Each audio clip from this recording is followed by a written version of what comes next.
মাননীয় স্পিকার, আমি প্রথমে শ্রদ্ধা স্মরণ করছি স্বাধীনতা একমাত্র ঘোষক বীর মুক্তিযোদ্ধা শহীদ প্রেসিডেন্ট জিয়াউর রহমান আর স্বাধীনতা অন্যতম নায়ক বঙ্গবন্ধু শেখ মুজিবুর রহমান। মাননীয় সদস্য মোহাম্মদ আব্দুল ওয়ারেস, গাইবান্ধা 5। আপনার সময় 4 মিনিট। মাননীয় স্পিকার স্যার, আমি একজন বীর মুক্তিযোদ্ধা, কাজে আপনার কাছে আপনার মাধ্যমে আমার এই চিফ হুইপের আমাদের হুইপের কাছে আমি সময় বৃদ্ধি চাচ্ছি।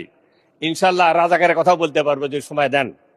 মাননীয় স্পিকার, আমি প্রথমে শ্রদ্ধা স্মরণ করছি স্বাধীনতা একমাত্র ঘোষক বীর মুক্তিযোদ্ধা শহীদ প্রেসিডেন্ট জিয়াউর রহমান আর স্বাধীনতা অন্যতম নায়ক বঙ্গবন্ধু শেখ মুজিবুর রহমান।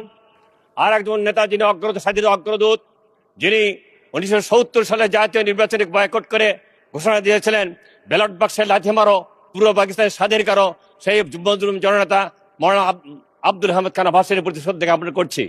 আরও শ্রদ্ধা জ্ঞাপন করছি আমার সহযোদ্ধা যারা পাকিস্তান হানাদার বাহিনীর গুলিতে সাম্রাজ্যের যুদ্ধে যারা শাহাদত বরণ করেছে, আমাদের সাগাতারা, মুক্তিনগর এবং রামনগরে তাদের আত্মার মাগফিরাত কামনা করছি।